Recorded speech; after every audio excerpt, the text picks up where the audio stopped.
live. Dan Schinder here with Steven Schinder on Yesshift. where we. Yeah.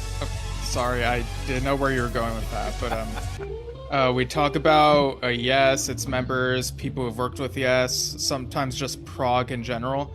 And today we're celebrating the birthday of the late Keith Emerson by talking about the new Keith Emerson Variations box set. The download was sent to us for us to review, and yeah, we're gonna talk about The this. download.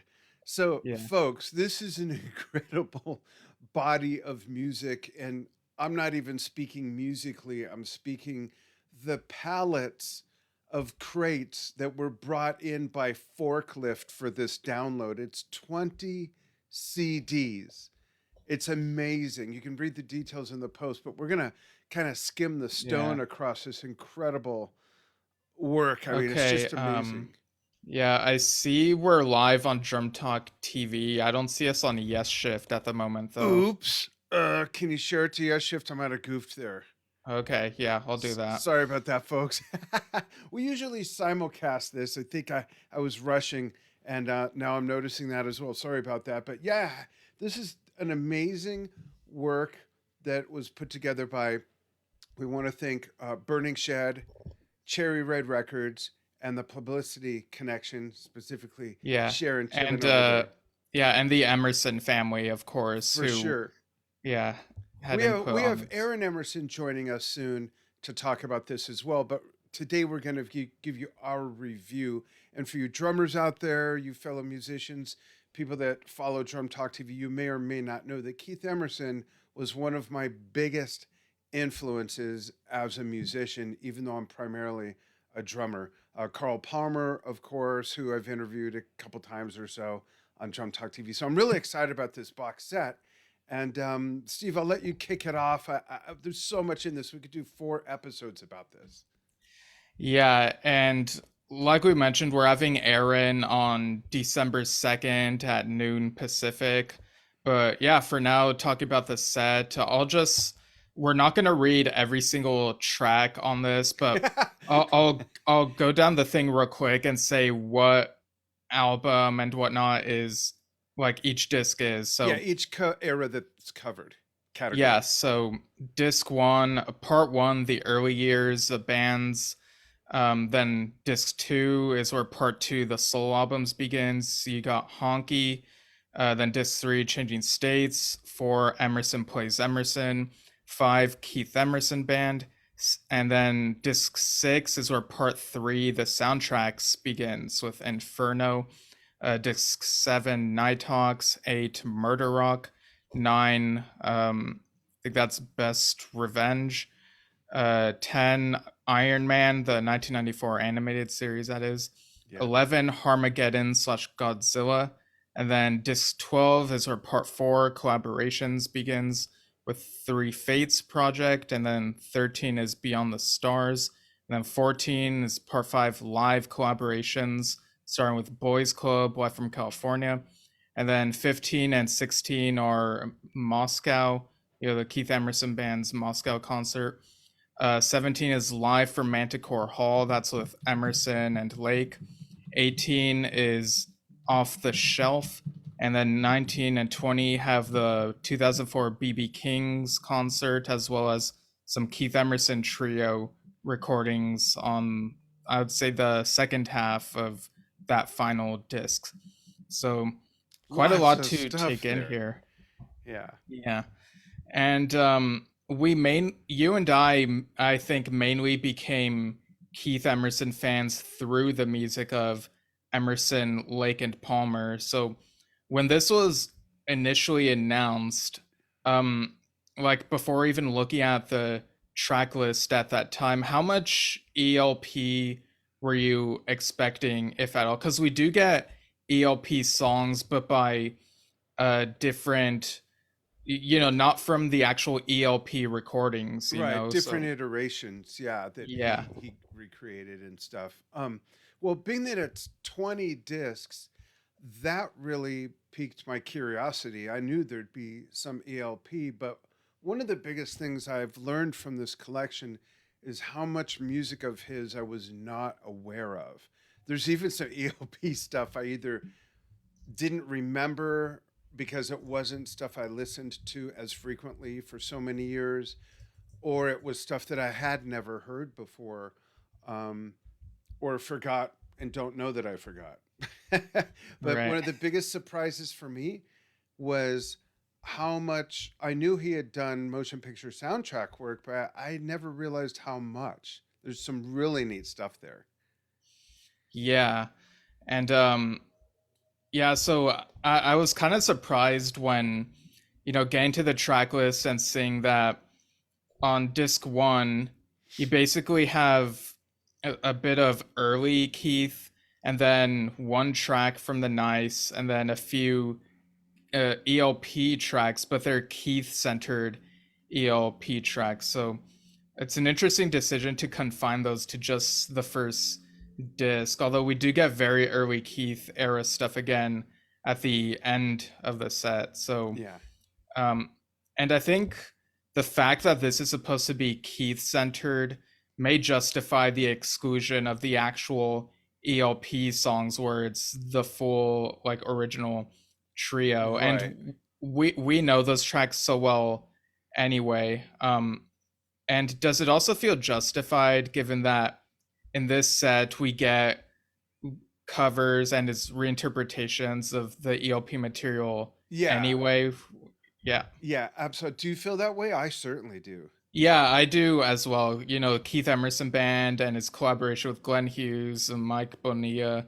Um, and I was thinking about some of the other things we've been talking about on the podcast recently, where, we did that John Anderson Dream Birthday set list, and we were like, well, he normally plays Yes, but he could make a whole thing of like just his solo stuff. And I think on a Absolutely. different episode, I was talking about how on compilations, like from certain bands, it kind of feels odd whenever the compilations showcasing the band's history includes some solo stuff. But this is the opposite of that, where Exactly. it Yeah. very much is like his solo stuff and his collaborations and projects. And the And band stuff that is featured is his own works of that, yeah, which is cool. I don't know if I've seen that before, actually.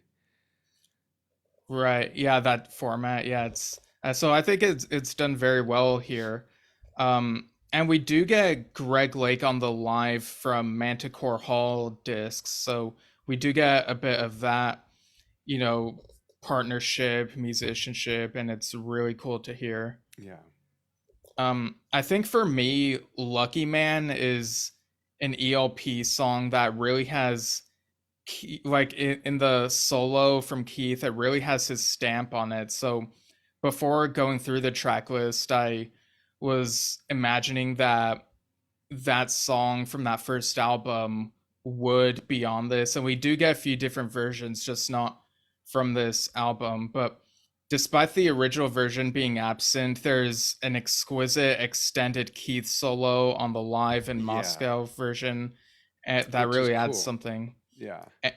And the song "The Barbarian" was my intro to Keith's musicianship. So the extended version on that concert is another great treat, and you even hear someone shout, "Yeah, baby!" So you Yeah, get I the love atmosphere that of song the too.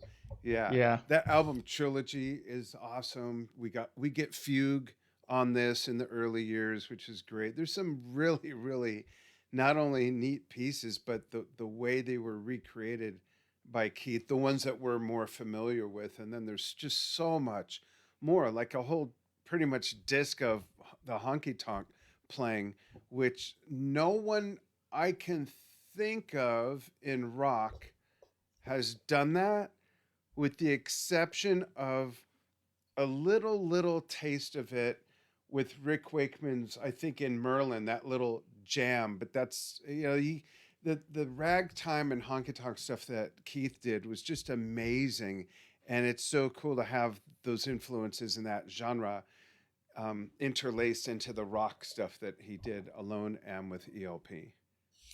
Yeah, with Keith, you get the sense of the rocky side and also the classical sounding Mm-hmm. side. Like this box set does such a great job of that. And it's also nice that we get some Emerson, Lake, and Powell representation through the inclusion of Touch and Go in the set list of Keith Emerson bands in Moscow, as well as the BB King show. That's probably the most iconic song from E.L. Powell, right? Yeah, and I saw that show at what used to be called Irvine Meadows, near where you went to university, and it. Oh, I think that might be where I saw Yes in 2019. Oh, okay. So it would have been. Let me just do the math real quick. Samantha is 35, so it would have been Halloween just a couple days ago, 36 years ago, because her mom was pregnant with her, and we were on our way to drop Victoria, your other sister, off at Grandma and Grandpa's, and we got T-boned in the truck. Oh, we wow. we got in an accident, but Grandpa let me borrow his car, and we made it to the concert, which folks out was probably an hour away or something like that, maybe an hour and a half actually, from where we were living in the San Fernando Valley. And on being on Halloween, what song was it where Keith put on a mask? Mm. I can't remember. I can't remember. He put on a Halloween mask of some sort for one song, but it was a great show. They were really, really good. I don't know how Cozy Powell played such great double bass in these big cowboy boots. It was just Yeah. craziness. Like, how does that not hurt your feet, Cozy? But it was a great show. I really liked that album too. Yeah, and I should also mention that this box set, like the physical box set, Yeah. includes a 48 page, I think it's 48 pages, like a 48 page book that has some never before seen photos directly from the Emerson family's archives. Hmm. So I'm a I little think that. disappointed though. If I could say, I'm a little disappointed that it's only 48 pages and we only get 20 discs. Yeah, I was like, where's he going with this? Also, apparently the that 2004 BB King New York concert, according to the description anyway, had apparently never been released prior to this set. Really? Yeah, Wow. so that's, I guess that's a rarity in this, and you get to hear someone in the crowd shout funny things like Davey Olis Jr., as well as like EWP when John Wetton is mentioned in the funny story from Keith talking about when he saw Quango perform live, and How funny. yeah, Wow. and it's a funny story, folks. Like Keith was surprised by the inclusion of ELP stuff in Quango's set, and then he decided to play a joke on Carl Palmer on stage. And this is pretty much how Keith met guitarist Dave Kilminster. So it's a really cool concert to listen to, especially because you get that atmosphere of what it's like with the crowd and whatnot. So was it officially recorded, or is this made from a really great Ye- bootleg? So that's a good question because it sounds like it doesn't sound as pristine as some official releases, but it sounds better than like some of the bootleg quality stuff that you'll hear here and there. But yeah, and I think it might have been Moog Fest if I'm not mistaken, like a huge Oh, event around that time. So what year yeah, was that? I forgot. 2004. Okay. Yeah, and like I said, that concert is on these last two discs, and the set list actually ends with a 30-minute version of Tarkus, and then the last nine tracks on that final disc are actually very early recordings by the Keith Emerson trio. I believe these are from the 60s, and you can hear the crackling noises, kind of like really gives you a clue of the era, and it's quite fascinating. Like I kind of didn't look into the track list too much before giving the whole set to go because I was sort of looking at it as I went and was kind of being surprised by like, whoa, so this is that and this is from then. So I was kind of taken off guard when like we got to the Keith Emerson trio like really early, Yeah. stuff, and it's like, so the concert's over? Like, what's the rest of this? Oh, okay. And it's really cool how it comes full circle, like starting with early Keith and ending with early Keith. Yeah, which is cool. I like how they bookended it like that. Yeah, and what's great is that even when certain songs pop up again in different studio or concert recordings, they each have their own feel. Like each recording is a different variation, one could say. Hmm. So very fitting title there. Um and I also had a couple notes about like so the early stuff. I wrote that the medley at the beginning Oh yeah. with Keith Emerson, age 14, has like a home video feel. Like I know it's audio, but it kind of reminded me of that feeling of like watching a home video and you get that sort of nostalgic feel, you know? Um, Absolutely. That's cool to have too.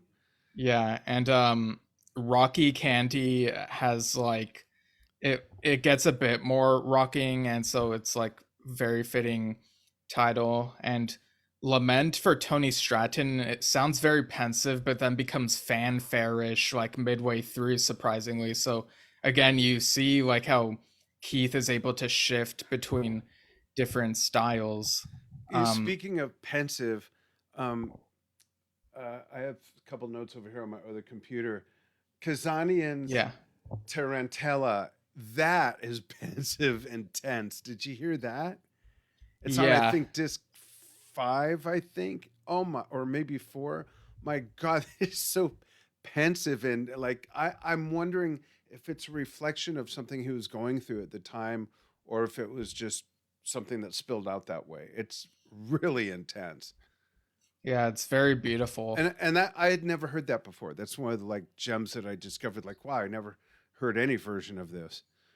Yeah, like some of this was new to me as well, whether it be like new versions of certain things or just new um instrumentals and whatnot in general. Hmm. And we also get a lot of Mark Bonilla on a bunch of a material here, and he sounds a lot like Greg on the material that Greg originally sung. And for me, it kind of gets me curious, like wanting to hear more of how Mark sounds when he's outside of this sort of material, you know, doing some other stuff. Um, and on top of One that, of the things, I'm sorry, that you could check out is our friend Troy Lucetta had a band with Mark Bonilla called Seville Row, and you could find okay, him on that and check that out. And it totally makes sense that Mark took over vocals in Asia. yeah, like they announced that a while back, but the plans for touring have been in flux for a little while now. So hopefully they're able to work something out in the near future. Yeah. Um, and That disc that by third, the way, folks, would be Carl Palmer, Mark Bonilla, Billy Sherwood, and Bumblefoot. no, Bumblefoot is out. Mark replaced him. Oh yeah, what am I saying? And Jeff Downs. Yeah. That Jeff guy. Yeah. They still have Um keyboards in Asia. yeah. And disc 13, Beyond the Stars, is a surprising inclusion, isn't it? Like the context of it is that it's a project released a couple years after Keith's passing, dedicated to him and including compositions of his that were old and new at Right. the time, and performed by the Academy of St. Martin. And his grandson Ethan even plays piano on The Dreamer Yeah. on that. So it's a nice like dedication there. Yeah.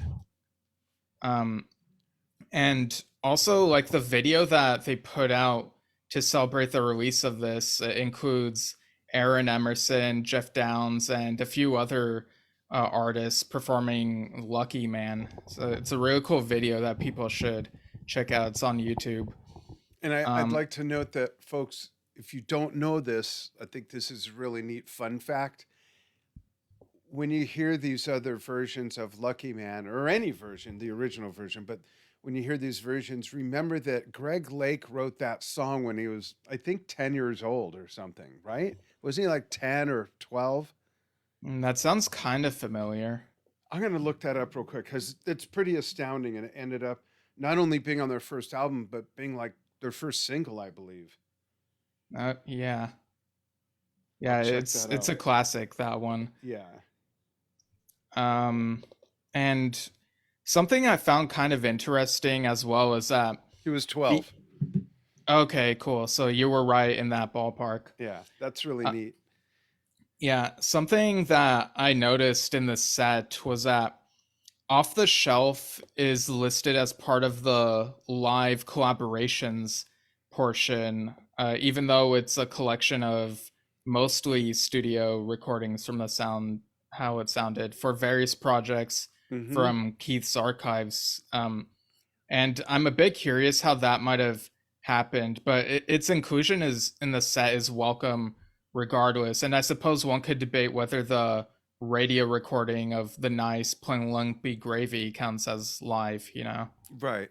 Well, a lot of those like BBC broadcasts, especially in the older days, in the older days, in the 70s, 80s, even maybe since then, a lot of the BBC stuff that was done, remember the British audiences were so quiet during performances that Mm, sometimes the broadcasts sound like they were done in a studio.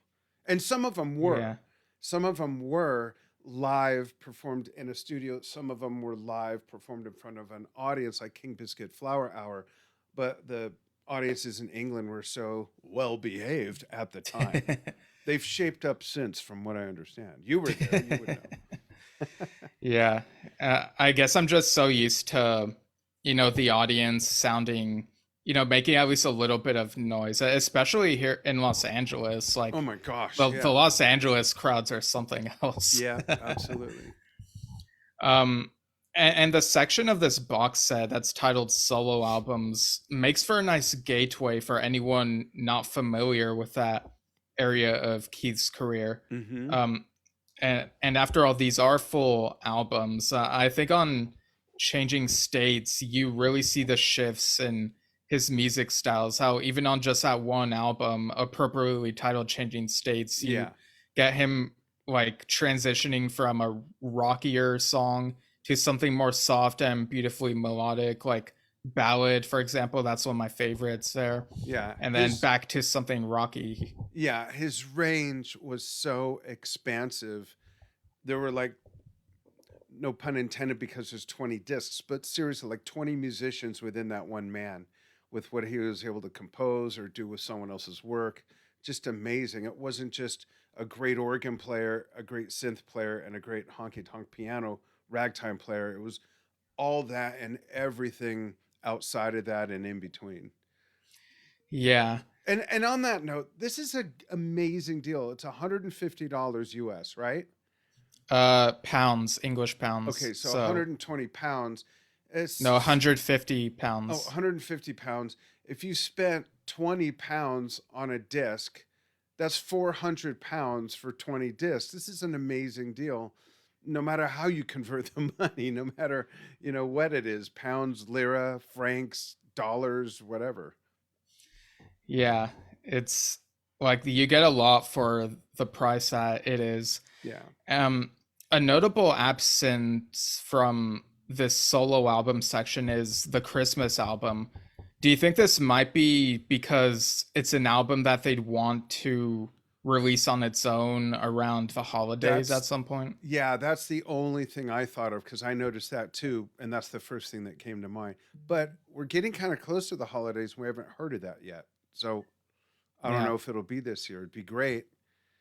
Yeah, maybe like, and again, I don't know if it's been reissued in the last several years, but maybe they'd want to like space it out and maybe release it next year, for example. So, Yeah. Oh, by the yeah. way, folks, at the end of this, we have some ELP news that came in literally while we were getting set up for the show. So hang Yeah, out for some that. interesting items. Yeah. Yes, really neat items for you serious collectors. Really cool stuff. Right. And there are also, like we mentioned, a few soundtracks included in this box set. Um, and have so I'll list them again: Inferno, Nighthawks, Murder Rock. Murder Rock was kind of surprising because like the title, you expect one thing, but then the first track is a bit poppier than Yeah. expected. And it's like, oh, okay, but then it gradually like that. soundtrack gradually ends up sounding how one might expect from the title. Yeah. And then Best Revenge, the Iron Man animated series, and then Harmageddon slash Godzilla. I was Had you watched any of these before? some of the Iron Man, some of Armageddon, if I remember right, and I was surprised that, unless I'm confused, not a stretch. I'm surprised that Excalibur wasn't on there. I thought he wrote Oh, the. that's not Keith. That's Trevor Jones. There's another movie. Maybe it was called The Lady of the Lake. There's a movie Um. about that era that, or maybe he turned down Excalibur. I think that's it. I think he was Oh. slated to do it and turned it Oh, down. actually, yeah, that does sound familiar. Maybe that was in the biography that Yeah, we read of that we him. read a year ago, October actually. Yeah, yeah, Yeah. that's where I'm thinking of that. Yeah, Okay. Yeah. Yeah. When he said that, yeah, it kind of jogged something. So maybe cool. that was the case. But Yeah.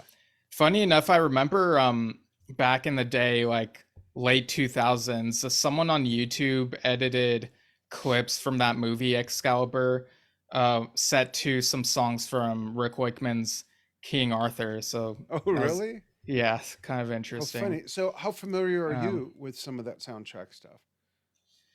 um, yeah, sorry, I was doing Control F on the biography, Yeah, having a that's hard okay. time finding Excalibur at all, but so I don't know. But That's okay.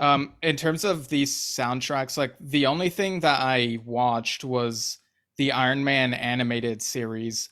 Um, and I did not watch it when it aired because I was like too young. This was like mid 90s, but I'm sure my brother Alex probably watched some around then. But ended up watching it when it was on Netflix, like Mm, in the early 2010s. And I didn't realize at that time that Keith had done the music for that first season of the show, and it's kind of wild just like discovering that it was him who did that yeah. music. And again, it sounds different from some of the other stuff. Like it really fits that Iron Man series. It sounds kind of industrial in places, and um like it's and on a couple of these soundtracks you can hear like a couple, like maybe a couple tracks where it kind of sounds like hip hop DJ territory, because it, I guess, fitting the context of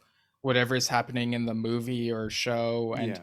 it's really cool that these soundtracks really give a taste of like the, again, the different areas that uh Keith would delve into. Like Inferno has like, listen to that at night. It's got like this haunting, like dark, moody vibe, and it's just so good. And there's a lot of extras that come with that as well.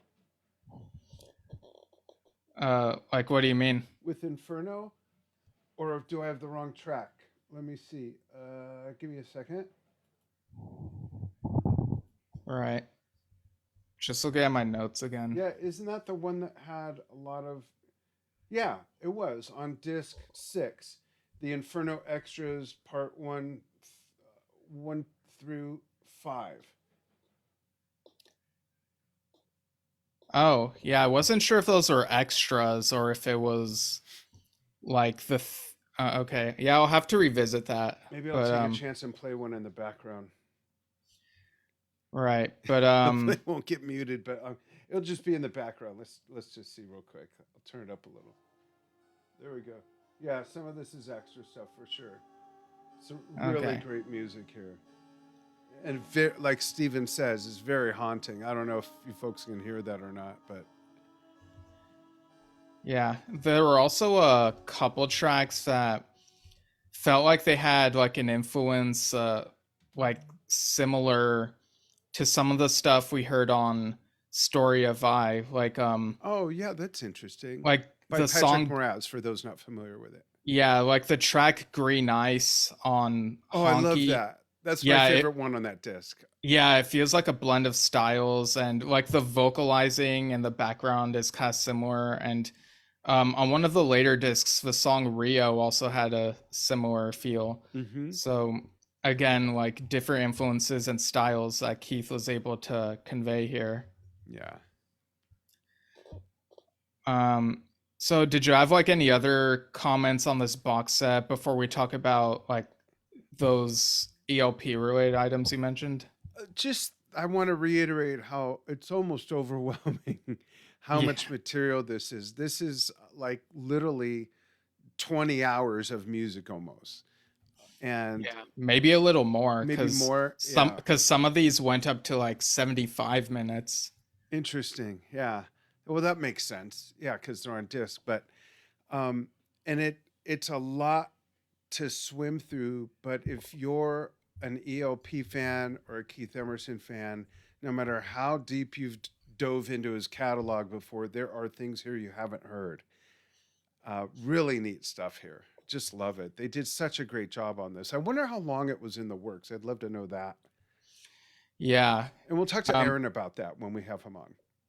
yeah, for sure. And I agree. Like, this is, for someone like me who, for whatever reason, like was so unfamiliar with Keith's solo stuff and the soundtracks, like, this was a great gateway into those and some of the collaborations I hadn't listened to Even or been before. familiar with, Right. right? Like there were a couple things I'd heard about but hadn't checked out. So having all these together in one place, it's really nice. So So it's definitely worth checking out. did you know about the stuff he had done with Mark Bonilla and Glenn Hughes? I knew about Glenn Hughes. I probably read up on Mark Bonilla around the time there was that announcement that he might be touring with Asia. Right. And actually, yeah, he got mentioned throughout the biography we read last year. Yeah. Right. That was fun. Yeah. Um, It's a for good read. yeah, you we should post that again on his birthday. The fun sort of story there, folks, is that Steve and I were in San Francisco to film the Roger Dean documentary, and we were sent the biography, and we both like in one night just plowed through the whole thing over Yeah. a That few wasn't hours. in we didn't read it in San Francisco Oh, it's though. It when you was moved. while yeah, it was while yeah, we were moving. Oh, okay, because it was a couple weeks later. So yeah, I couldn't Yeah. remember. But wow, that was a year ago, just the other day. Then Well, today, like Keith's today. birthday. Yeah. Oh yeah, wow, that's right. Crazy. Yeah, we just sat next to each other in a hotel for like a few hours, hardly saying anything to each other, just reading through this thing. It was funny. Yeah. Um yeah, it's again like I'm really glad that they're able to Keith Emerson, like such a legend, very missed, but they're still like putting out all these memories of like his career and all the people that he knew. Yeah, And yeah, I'm just glad that they're doing that with these musicians who have passed. yeah. There's also a Greg Lake one called Magical coming out on his birthday, November 10th. It's yeah, and it has like his solo albums, um, and that one has a book as well. So stuff from the Lake family archives. So you get like some rare tracks and live recordings Great. as well, and that's also on Cherry Red, um, according to what I'm looking at. So Cool. So I'll read this press release that we got while we were setting up earlier. This is from Burning Shed. Emerson, Lake and Palmer Platinum Record Awards, Original Durant's Press Cutting Books. Courtesy of an EG Records director, we have two ultra rare Platinum Record Awards presented to EG for 2 million sales of the Cotillion Records editions of Tarkus and Pictures of an Exhibition by Emerson, Lake and Palmer. We also have a unique set of three scrapbooks containing ELP press cuttings, pre internet. Record labels employed Durant's to collect any mention of their bands in the media. The press cuttings were pasted into scrapbooks, provided a valuable means of tracking bands' careers. We have three original Durant's books compiled for EG management, containing approximately 500 ELP cuttings from May 1970 to November 1971. 500 cuttings just in that period of time. And these things look amazing, actually. And they're 600 pounds for each of the two platinum records, and the scrapbooks were, if I remember right, I don't have it up right now, 300 pounds, I believe. Uh, yeah, like I'm looking at the Burning Shed link, If you and click on the image, it'll take you to the. yeah. Oh wow, like these things are already out of stock. Oh, Someone, really?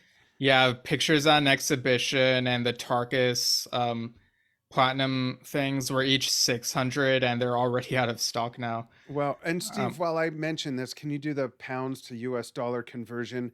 You know, if you consider those gems and consider this 20-piece CD set for only 150 pounds, over 20 hours of music and some really rare gems and some unreleased stuff, what would that be in US dollars? I'm going to guess $142. Wait, so am I doing? Okay, so I'm doing the 150 one. Okay, I got confused because I thought you were talking about the 600 Oh, thing, sorry. No, the but 150 pounds to US dollars. yeah, I know that from for US dollars it would be a higher number. Um, Oh, yeah. 183 US dollars. Still, it's under, that's less than $10 a disc. Um, I can't math right now. I'm not even gonna That would try. be $200. Um, So right. yeah, that was kind of an easy one, but that's okay. I know you're Yeah, working sorry, hard I'm to be just good though. distracted because like I'm also looking at that EG thing we're talking about, and like the symphonic music of Yes Oh Billboard yeah, Award is that's on there. there And too.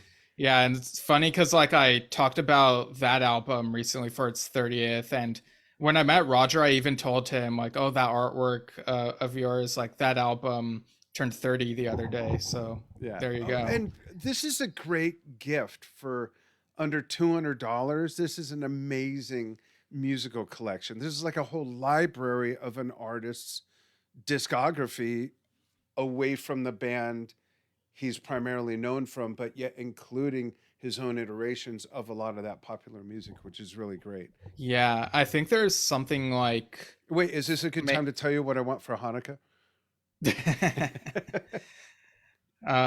I was gonna say there's like 5 different versions of Tarkus, and I think 3 versions of Lucky Man. But like I said, they each have their own feel. So it's not like even if you listen to all these like back to back in a row without any sleep for whatever crazy reason, it'll still feel different. Like listening to these different versions of the tracks, like Yeah. these different performances. Yeah, cool. Well, folks, there you go. Stay tapped into Yesshift and Drum Talk TV. Steven doesn't know this yet, but he'll know now. Steve, maybe today you could put up one of my previous tributes to Keith Emerson on Drum Talk TV. I've done many Okay. over the years. That would be good. Pick one that didn't get flagged for me accidentally using an official version of something. If you can figure that out. If not, don't worry about it. Just put one up. I think that'd be fun. Only because, folks, I Okay. don't have time to do it today. I got some other stuff already scheduled. But it's always a great time to celebrate the music of Keith as well as Emerson, Lake, and Palmer. And if you go to the Drum Talk TV Facebook page or YouTube channel, the featured video includes Carl Palmer, who's going to be one of the many musicians part of our 2024 concert series and or live Q&A sessions in our own virtual reality settings. No goggles required unless you wear prescription glasses. Maybe you want to wear those. But check that out. It's something fun that's been 3 years in the works, and be great to get Carl on to reminisce about some of the old days, especially with the tour where he's got them performing with him and his band on the screens. Right. Cool. All right, All right. folks. Thanks for following what we do. Any closing thoughts for you, Steve, on this amazing collection? No, I think we've pretty much covered like how like the breadth and scope of it. It's definitely worth having. Absolutely. Great. Thank you, everybody. We will see you very soon on Drum Talk TV tomorrow, Friday, the 3rd at noon Pacific. We have Mirko De Mayo from the Flower Kings. We're excited about that because about a month ago we had Roy Nostalt on Yesshift, also simulcast on Drum Talk TV. The brain behind Well, a it lot of the was music. back in August. Was it in August? See, time warp. You Yeah. don't even need to correct me on stuff like that because I don't know any difference. But yeah, it was back in August, which feels like a month ago. So now we get the drummer on board to get the real scoop. Not that Royna was making anything up. I'm just saying we got the drummer for you. All right, join us tomorrow. See you then, folks. Thank you so much. Bye.